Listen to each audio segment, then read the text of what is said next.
worried should we be about some of these rapidly growing enterprise software companies that so many say are overbought and are too expensive? Take Alteryx, the business intelligence play with a platform that makes it easy to prepare and analyze data from multiple different sources. Before the pandemic, Alteryx was one of the hottest stocks on the planet. Then the market crashed, and this stock was literally cut in half in a little over a month. Since the bottom, though, it's come roaring back. But last week, the company reported, while the headline numbers were good, the guidance for the current quarter left a little bit desired. Plus, management's commentary, what I found worrisome. In the old days, the only question was how fast can Alteryx grow? Now they're talking about slowing activity cycle, sales cycles, they're lengthening, customers pausing, spending. They even use the word churn. All that's understandable. It's not their fault. I mean, we're in a COVID-induced recession. But you don't want to hear these things from about high-flying growth stock. Still, the company's got a great product that's loved by all the smart young people I know who are sick of wrestling with traditional dumb spreadsheets, and the stock's down roughly $35 from its highs. Is that enough punishment? Let's check in with Dean Stoecker. He's the co-founder, chairman, and CEO of Alteryx to get a better sense of how the quarter's doing. Mr. Stoecker, welcome back to Mad Money. Hey, Jim. Thanks for having me. All right, so, sir, a lot of people felt you got those kinds of comments about whether your company is really slowing, that there's something, you've got customers in the airline business and the oil business, and those are troubled industries. How do you rebut the presumption that if your clients are slowing, you have to slow? Well, actually, Jim, I think we had a great quarter. We ended up at 43% growth in revenue, hitting $109 million in revenue, 53% growth in bookings. We passed the $400 million ARR mark. The last time we shared that number, we were at $200 million just 7 quarters ago. We now have 37% of the Global 2000. These are the firms that are actually trying to prosecute data science and analytics to get to success in digital transformation. Yes, in Q1, there was a hard stop in the second half of March. Looking back at the quarter, we had some amazing customers that you would think wouldn't buy in a situation like this. We sold to Carnival Cruise Lines when they didn't have anyone on ships in the latter part of March. We sold to Chevron USA when oil had hit an all-time low, and we sold to Caesars Entertainment when there wasn't a Caesars casino open.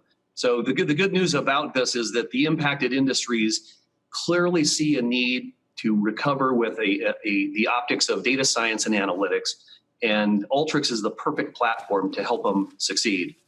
All right, I couldn't agree more, and I think that you got hit like everybody in a week in March, and then since then, the fact that you put these clients in there showed me, Chevron, you want that account more than any other account in oil and gas. Now, you said some great stuff. This was I'm quoting from a JP Morgan Technology, Media, and Communication Conference, May 12th, virtual, of course. You said, if you take a look at COVID, for example, from start to finish to recovery, it's a data and analytics challenge. Explain that to people.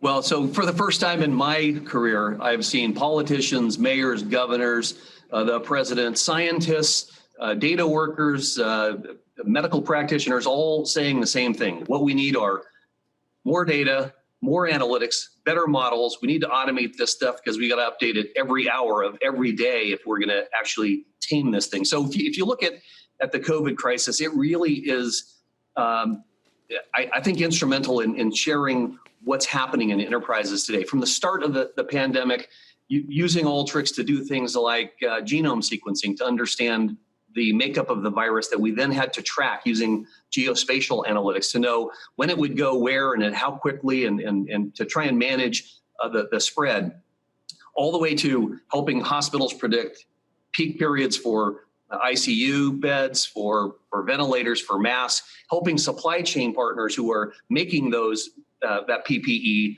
really understand how to modernize their supply chain, since most of the supply chains have been decimated, all the way to what's happening post-COVID.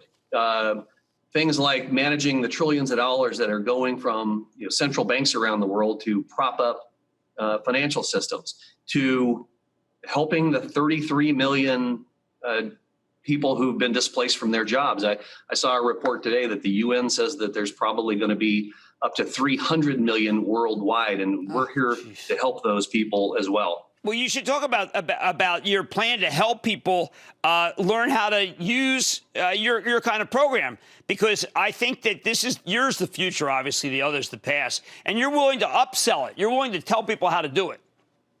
Well, we're willing to tell them how to do it for free. So we launched a program called Adapt last Thursday, advancing data and analytics potential together. And the whole purpose was, one of our employees said, how come we're not helping the people who have been displaced? And we put together a plan immediately that would allow any unemployed or furloughed worker in any industry anywhere on planet Earth to come to Alteryx, get a free copy of our designer platform, put them into our learning systems. It's an amazing community of hundreds of thousands of people around the world who share and collaborate. We put them into our learning systems. We get them certified on our platform.